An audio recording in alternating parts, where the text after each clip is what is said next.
there was born 25 years ago, and he was born blind. And the Lighthouse was there for us to give him all the services he needed. And without them, I don't think we would be here today on a lot of different levels. But then over the course of time, I spent some time on the board, and my sister-in-law became head of the associate board, and we became part of the Lighthouse family. And while I was on the board, I ran the industries committee, and in so doing, is Mike Meehan here? Did I see Mike?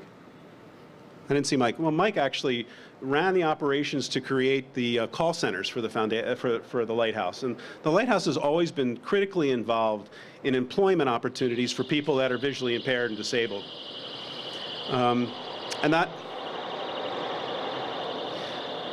And that opportunity created hundreds of jobs for folks, and many of whom are blind or visually impaired. And as we started to succeed and employ more and more folks, we realized one of the huge impediments was their ability to get to work. And incidentally, I want to compliment the mayor and the Sun-Times today. 1,300 signs at bus stops with Braille, giving people information about buses and accessibility. Not seen that anywhere else. So as we were doing that, we came up with the idea of putting affordable housing on the site here where we could house folks that worked for the Lighthouse and worked in the community. And that got shelved for a while, and then not too long ago, Janet called me and said, "You remember that idea we had at one board meeting a long time ago?" I said, "Yeah." She goes, "You think you could do that?" And I said, "Yeah, I think we could do that." And so we started to put plans in place. And you know, I will tell you that it was a mission, it was work, but the city was absolutely committed to it. I remember talking to Brian Essenberg, and he said, "City, we love this idea."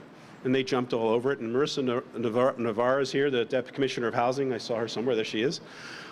They supported this idea from the beginning. And there are so many other people that got behind it. I know the alderman was involved, the medical district, and I didn't meet all the folks from the medical district here. I think Allison Hansen's here. Somebody told me that she was here today. But the medical district had to get behind having residential housing in the district. Never happened before, but they were completely supportive. So I'm telling you, this was a mission of love, of people that wanted to create something for a population of folks who, I will tell you, for those of you who don't know, 70% of people that are visually impaired are unemployed. And there's a whole bunch of reasons why, but we're trying to solve that problem. And the Lighthouse is in the middle of solving that problem in so many different ways. So it is our joy to be partners with them to build this beautiful project. I want to thank our friends from McShane and Ashlar, or the joint venture building it. I didn't see anyone from Land and Bone here yet, but Land and Bone and Baker, oh, there's Jeff and the crew for designing an absolutely beautiful building. And I won't take your thunder away, Janet. I know there are a lot of folks that you're gonna thank also. But for my team, thank you for all your work. I didn't see Mike Rohn here, but Mike didn't sleep for about 17, there he is, about 17 nights in a row trying to get this deal closed in time before construction costs went up another 30%. So anyway, my pleasure to be here. I know I'm speaking too long. Sorry, Betsy. My wife always tells me to keep it simple, stupid, but I couldn't help it today.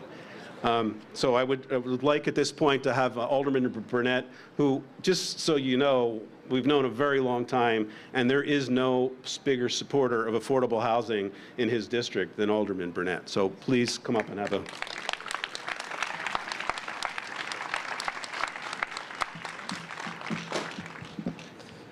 Thank you very much to the Congressman Danny Davis, to Mayor Lori Lightfoot, and to Dr. Janet Janet Slick, okay, and to all of the board members for the Lighthouse. I just want to say thank you. Thank you for the opportunity to be able to serve you. I really appreciate what you do for people in the city of Chicago who have challenges with their sight. I have bifocals on right now, and it seems like the older I get, I got to change them all the time, the prescription.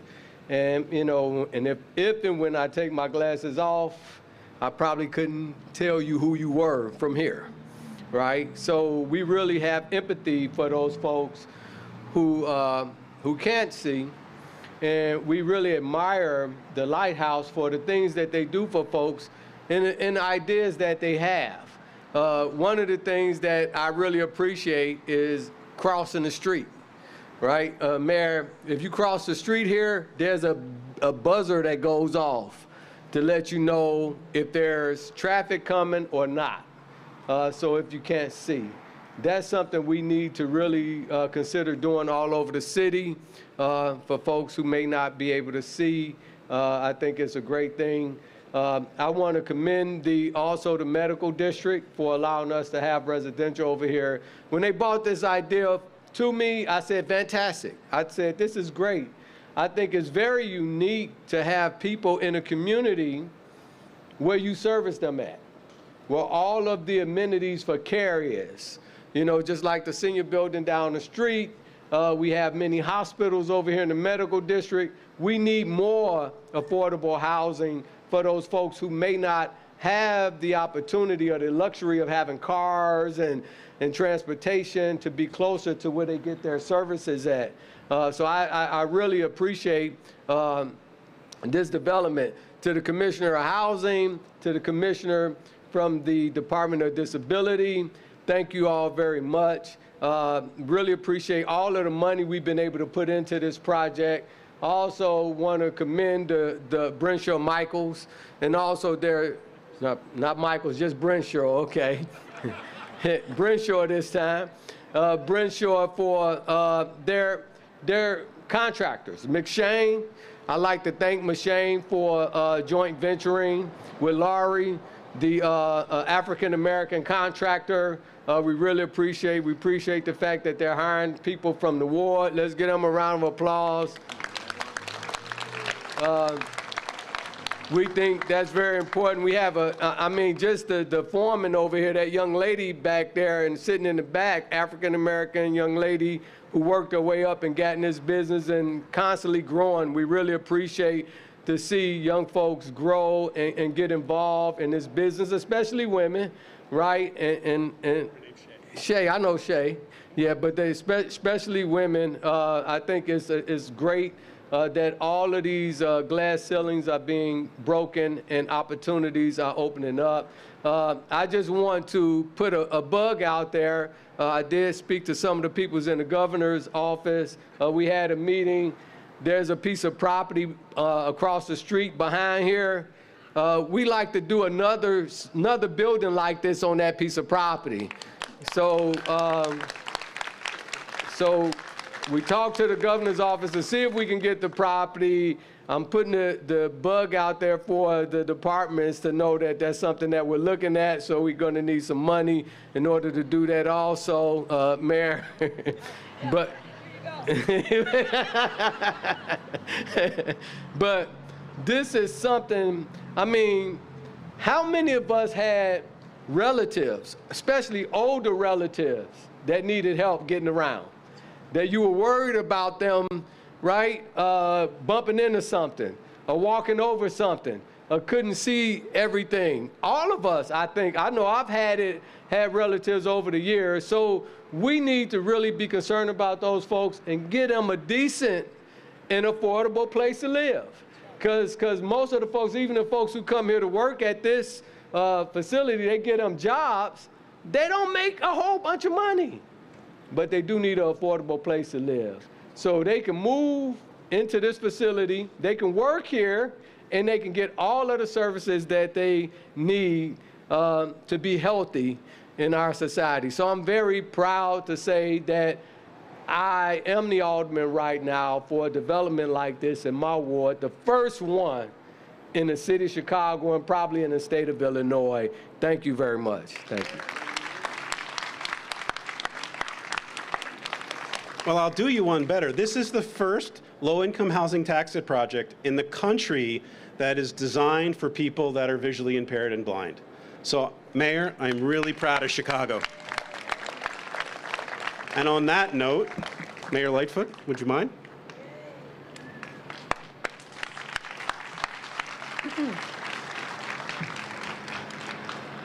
So I have some prepared remarks, but I'm motivated to express to you what I'm feeling in this moment.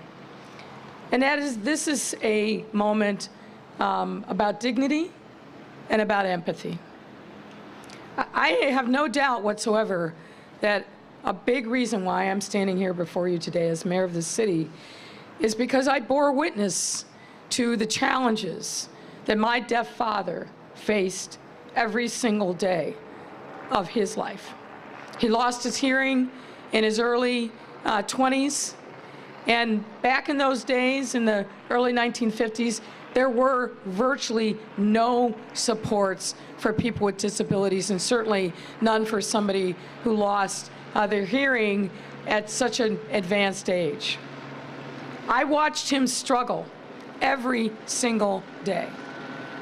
The challenges that he had just trying to carve out a place of dignity in his life, where he didn't feel like he was constantly being left behind because he couldn't engage in and hear conversations. He was, for whatever reason, not taught to sign.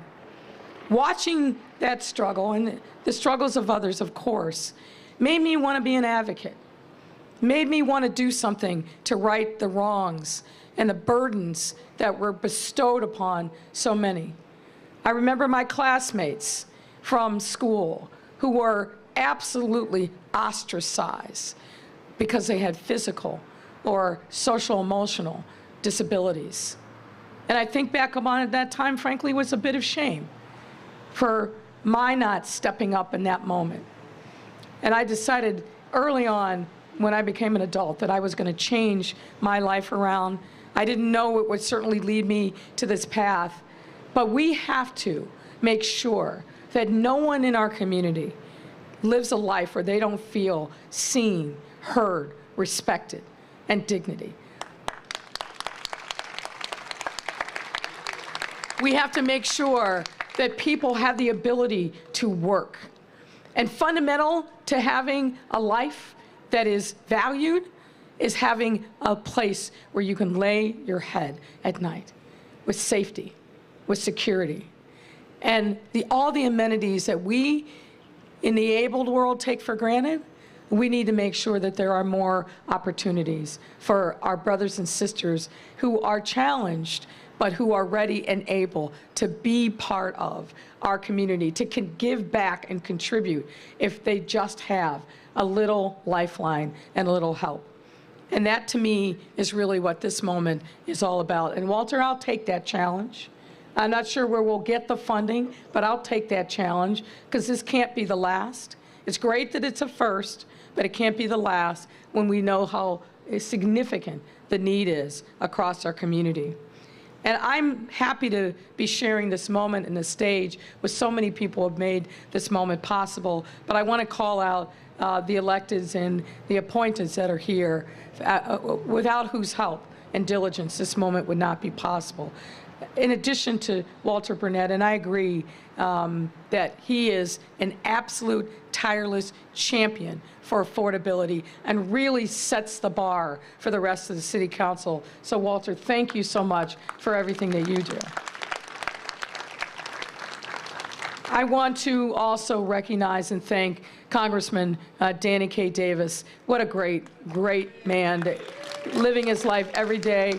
You talk about living your values. This man lives his values every single day, and we are so fortunate to have him in our midst, leading the way. I also have to thank Commissioner Navarre. She's going to think that this is a daily thing, so this is probably the last time this week I'm doing this. But in all seriousness, this woman is smart, innovative, pragmatic about making sure that we break down the segregation that keeps us apart from each other. And the most important way to do that is through affordable, accessible housing all over our city. She is the champion of this work in my administration, and I just have to thank you. I also want to thank Commissioner Arfa.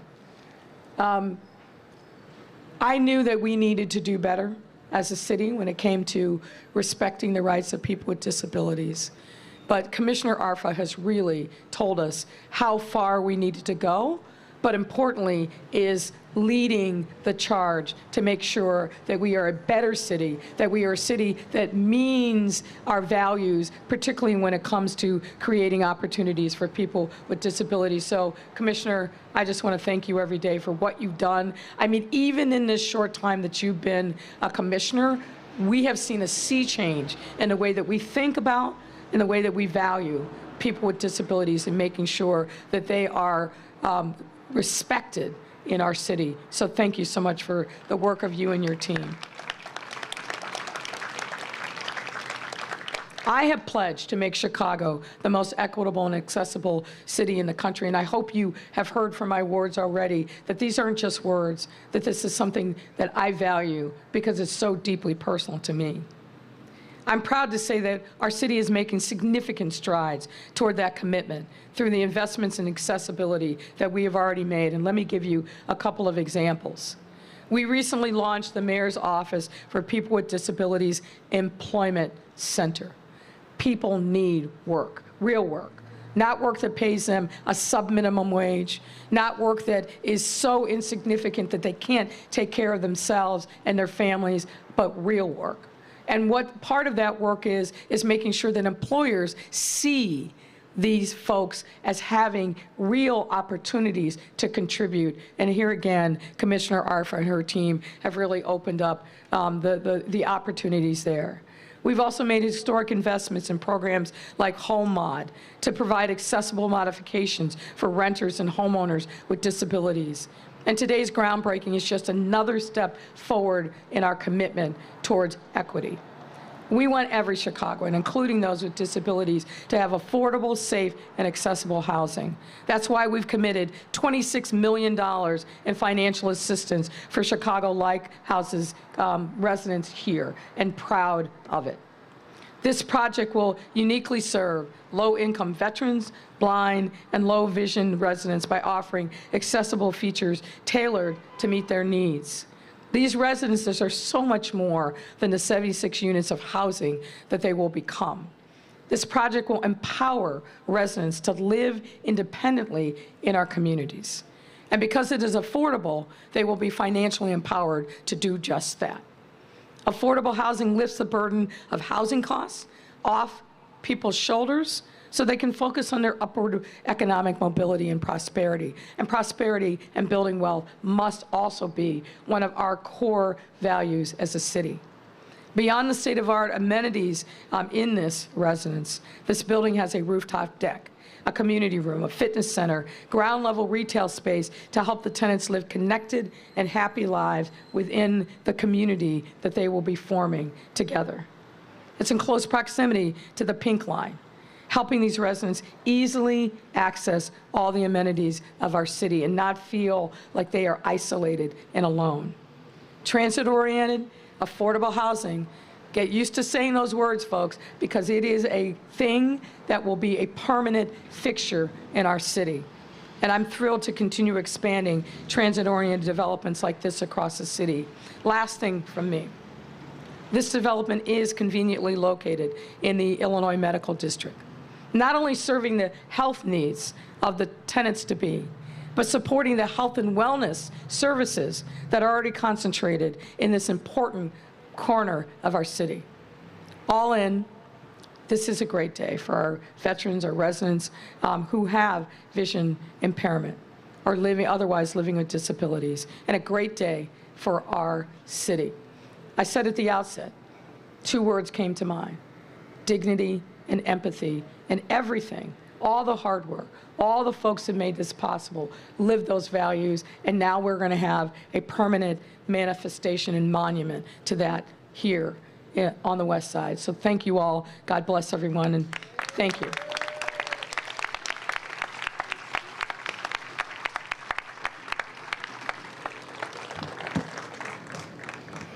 Wow, I'm even more proud to be involved with this than I was before. Thank you so much. I don't think Congressman Davis needs much introduction. The man's been committed to Chicago for as long as I've lived here, which is 40-something years, and he's done more to help us in this community than I can even think of. So, Congressman Davis, you want to come up and say a few words? Thank you. Thank you very much. You know, as I listened to the mayor, I was thinking of one of my favorite expressions. It says that life is but a minute, just 60 seconds in it, forced upon us. We didn't seek it, and we didn't choose it. As a matter of fact, we couldn't refuse it. We suffer if we abuse it. Just a tiny minute. But eternity is in it. I am so delighted to be here, and I want to thank Alderman Walter Burnett for thanking everybody that you could possibly think. So I don't have to do that. But I do want to say to him that I appreciate the tremendous work that he does in the 27th Ward. But it really goes beyond the 27th Ward. Alderman Burnett is a leader, and I don't know anybody who does more in their ward and know more about the people in their ward and the needs of their ward than Alderman Walter Burnett. And so, Walter, it's a pleasure to serve with you in public office. I was with the mayor yesterday as we welcomed the Secretary of the Department of Labor. And of course, he was bringing money, grant money to women in trades. And he's still here today doing the same thing. But I was at a groundbreaking last week down in the Lawndale community, $2.3 million building that's going to assist low-income ex-offenders, people who've had problems. I was at a groundbreaking not long ago over in the 37th Ward with Alderman Emma Mitz as we were developing a new Boys and Girls Club there and the new training station for the police. And then I was at another groundbreaking with the mayor a few days ago. And that's an indication of the kind of leadership that our mayor is providing to redevelop and reconstitute the city of Chicago. So, Mayor, I congratulate you for being a Chicagoan.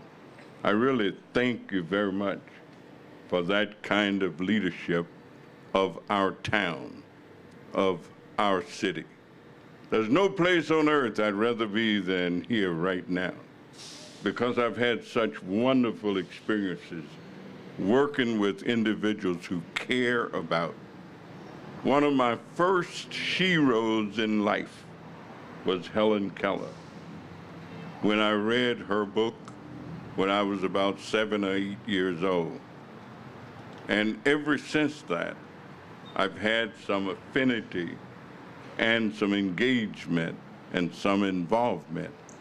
And when I met a fellow named Dennis Schreiber, who introduced me to the Chicago Lighthouse, Dennis would have had every difficulty one could imagine in terms of the ability to hear, the opportunity to see, difficulty walking. Whatever it was, Dennis had it. But he was one of the most proactive activists that I've ever met. And as a result of that, I've been able to meet and work with people like Justin Dart, who really was the most responsible for creating ADA, for Joan Lewis, who worked alongside him in that effort, with Marta Bristow, who has been an absolute champion, with Jim, where's Jim, and his wonderful wife, who led this organization for many, many years. And Walter, you're not the only one who might have a little difficulty with Janet's last name. So heroes and sheroes, all of them And I say it with every ounce. Looking even across the street at the building where I get my health care. You see, I get a chance to come here quite frequently because I get my health care in that building. When it started, it was a 2-story house, 2045 West Washington Boulevard. Now it sits here, a $20 million building on Roosevelt Road for low-income people to get health care. Walter, I also want you to know that I think I had a little bit to do with the low-income housing tax credit. And I think I had a little bit to do with the new market tax credit. And so I couldn't be around as much as you, couldn't bring as much as the commissioners could bring to the table. But seeing this development and knowing what it does, but knowing what the Lighthouse has done.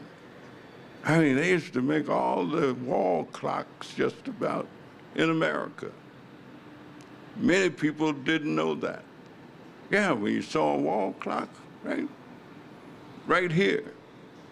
Employment opportunities for individuals who otherwise would have never been able to work. So being here with this groundbreaking, and it's being named for some people who've given so much.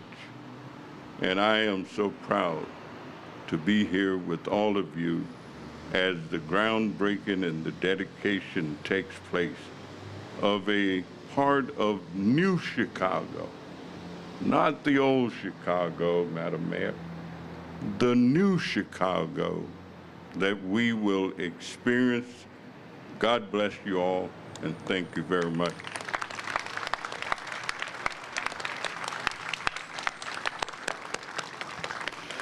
Thank you, Congressman, and you led in perfectly to something else that I wanted to point out. You know, the city put a great deal of money into the project and resources, but there's a lot more money that went into this project.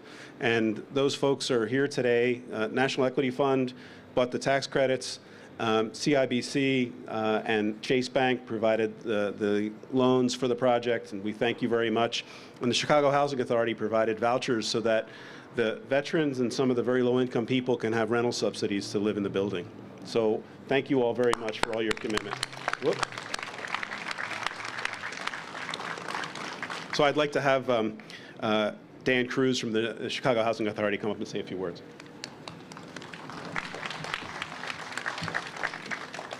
Good afternoon. My name is Dan Cruz, and I'm the Chief of Staff of the Chicago Housing Authority. I'm here on behalf of our CEO, Tracy Scott, who sends her regrets that she is not able to attend today. CHA is proud to be here at the groundbreaking for the Foglia Residences at the Chicago Lighthouse, a project we are supporting with 19 project-based vouchers. These vouchers mean that people, especially people with visual impairments and people with disabilities and veterans, will be able to live independently and with the security of long-term housing stability. That housing stability will also come with access to unique job and social service programs that will help them thrive. We anticipate that CHA's financial support will provide more than $13 million in rental assistance to residents over the next 30 years. The Foglia Residences at Chicago Lighthouse is one of several recent CHA investments that are bringing more supportive housing to Chicago. Some of the other investments CHA is making in supportive housing include Lawson House, which is the largest SRO preservation investment in the city of Chicago. It will add 400 new affordable homes to the near south side once constructed, near north side, correction, once construction is complete. Also, last month, construction began at Englewood Family Homes, where CHA's investments will mean that 7 homeless families will have long-term supportive housing. And next month, construction will begin in the Lincoln Park community on Covett House, bringing 30 new homes for people experiencing homelessness. At CHA, we recognize that the strength of our communities depends on the availability of affordable, stable housing, and we are committed to creating more access to that housing. I want to thank Mayor Lightfoot, Alderman Burnett, Congressman Danny Davis for their ongoing and tireless support of CHA's mission. I'd also like to thank our partners, Brinshore and the Chicago Lighthouse. It's a great day. Congratulations to all, and thank you.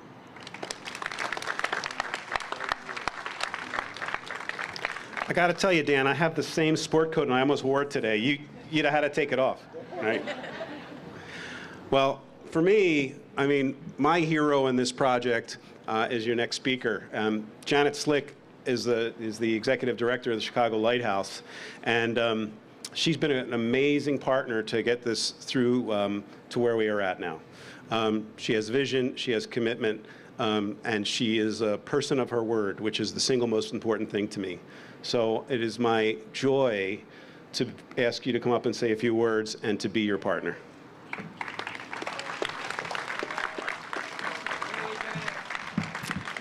David, you're going to make me cry right off the bat. So I just want to say before I go into my prepared remarks that the mayor said, and everyone has repeated, that this is such an important project and there's such a dire need for affordable housing for people with disabilities, and that this is a priority project. Just a story, we applied for funding, I think in January of 2020, right around the fall to the winter of 2020. And David said, be patient, it may be years, you know, you have to go through cycles. And I got a call March 2020 while we were moving everyone to remote work because of the pandemic, and I got a call from the city, Dr. Slick, your application has been approved. I couldn't believe it. I couldn't believe it, and I called David immediately, and we just celebrated because we know that the city also thought that this was a project that had merit.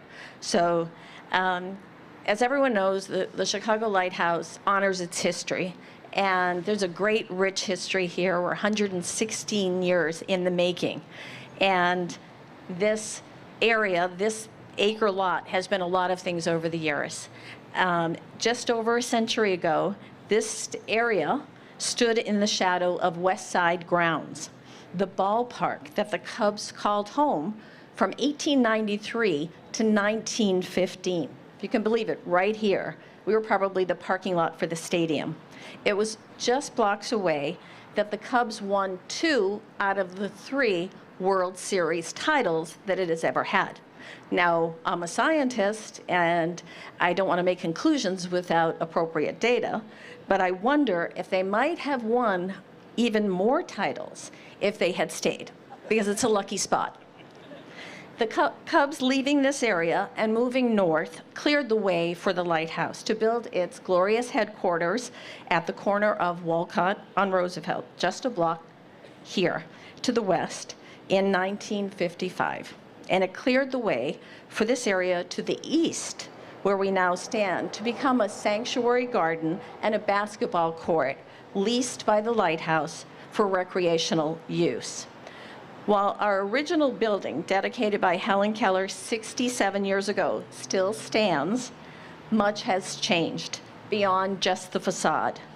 In 1985, Lighthouse leaders, and they're here with us today, except for Milt Samuelson, who is the executive director at the time, but assistant executive director Jim Castellute is here with us today, and board president Dan Lee, supported by then Alderman Ted Mazzola, who supported the project. We purchased the recreational area for the Lighthouse from the Illinois Medical District. And I understand that it wasn't easy to do that, but they stood their ground.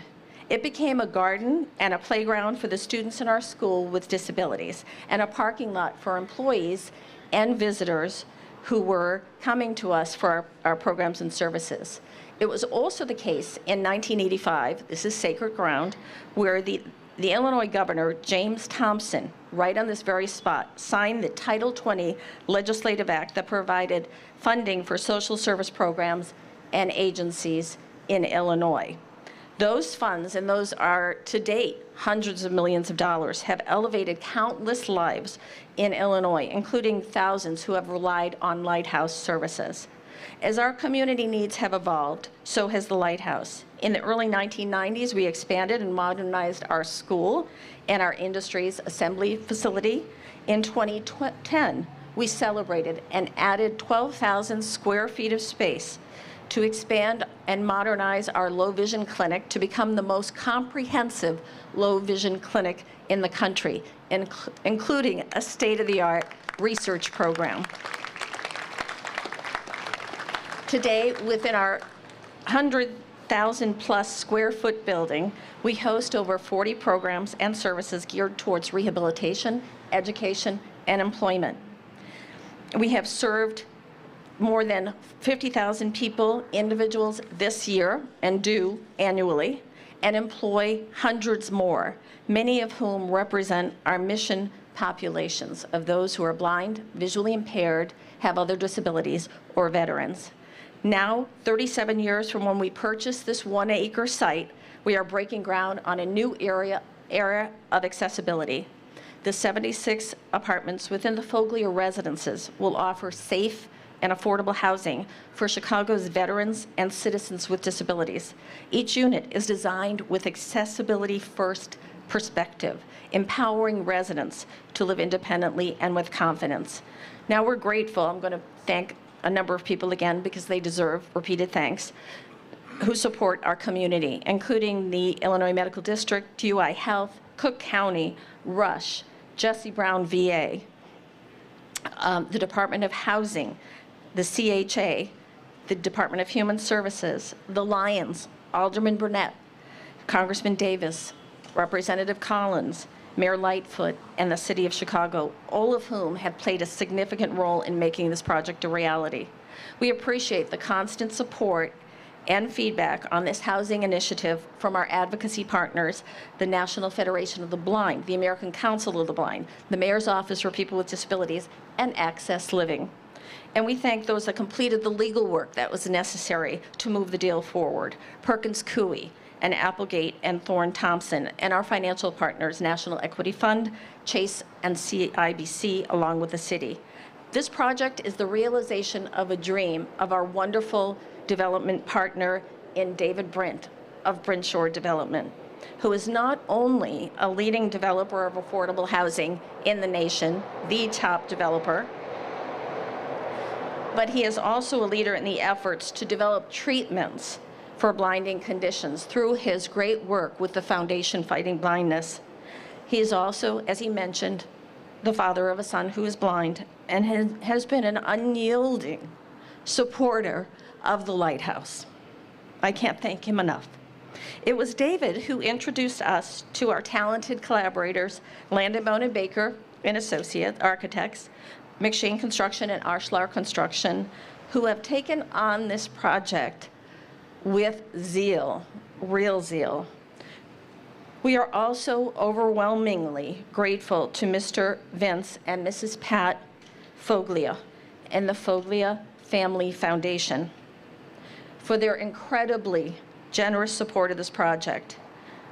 Vince began his career in the Illinois Medical District, and I'm certain that he is proud that the Foglia Residences will serve as the gateway to the IMD.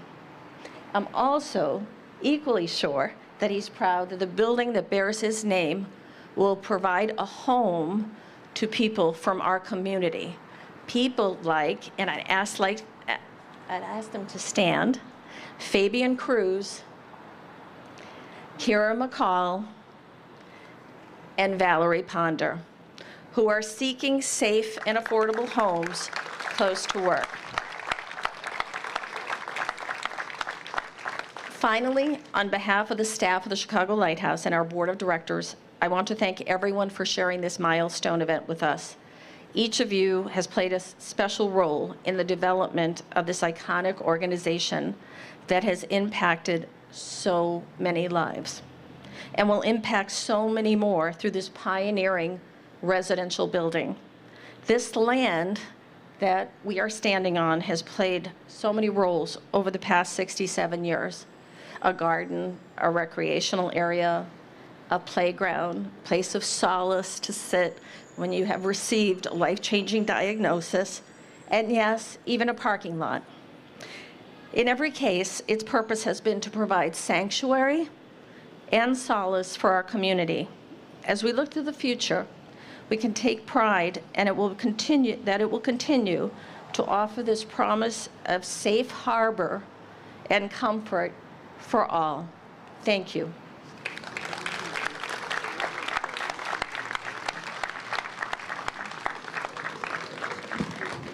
Thank you, Janet. That's a beautiful speech. And I would encourage all of you who have not been in the lighthouse, especially our construction workers and all the people that are working on the site, to take a few minutes and come in and tour the lighthouse. You'll get an understanding for the commitment and the service that they bring to hundreds and hundreds of people. So please take time to do that. I'm sure they'll tour you anytime you want. Chairman of the board of the foundation of the lighthouse, Bob Clark, please come up, say a few words.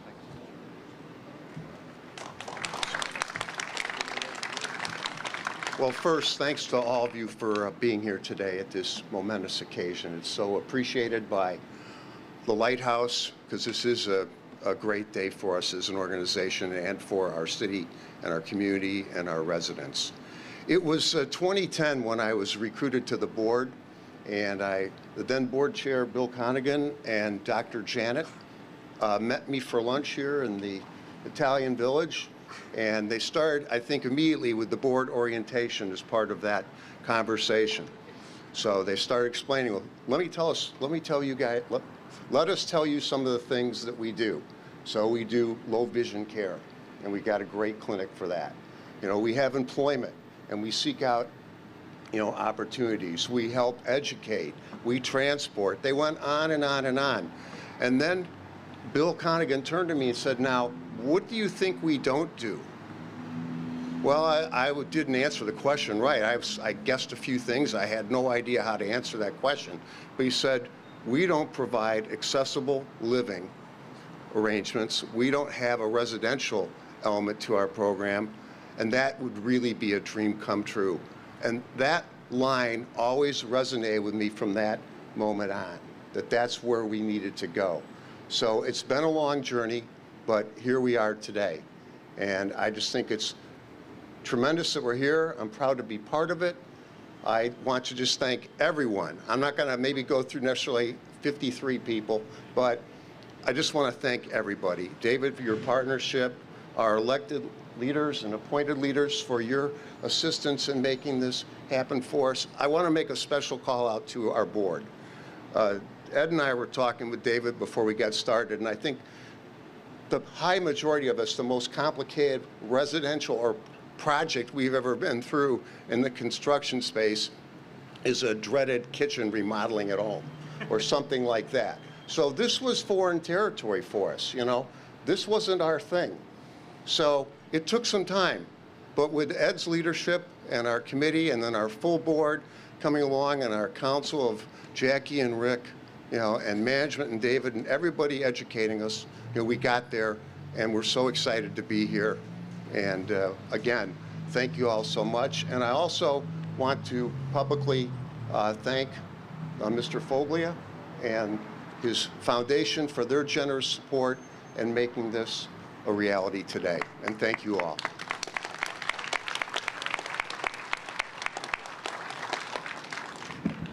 Last but not least, Mr. Foglia, would you mind saying a few words? Yeah, thank you. I'd be happy to.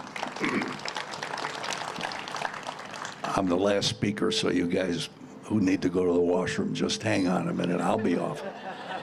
I promise. I can remember, first of all, my wife, Pat, is right there. Just raise your hand, Pat. Okay.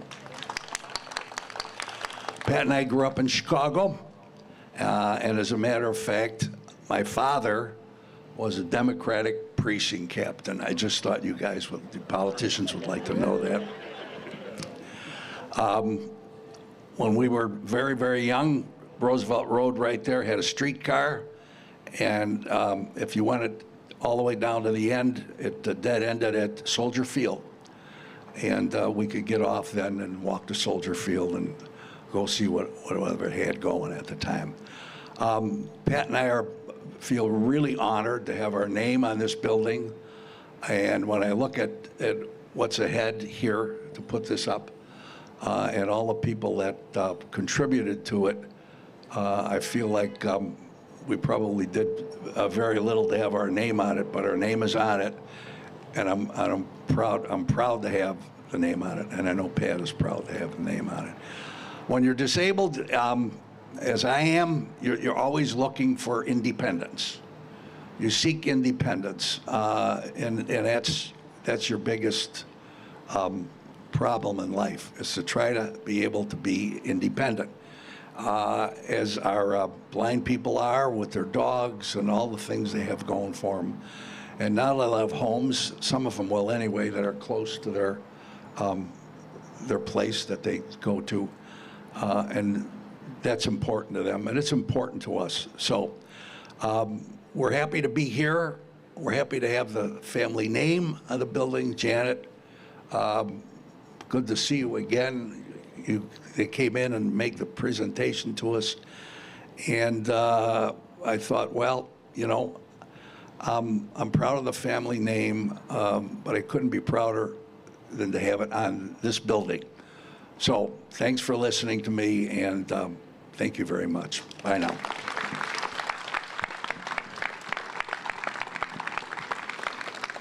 We'll make you proud. That's the end of the program. We'd like the speakers to all come back with us for the groundbreaking, even though I can tell you see that we've actually broken ground.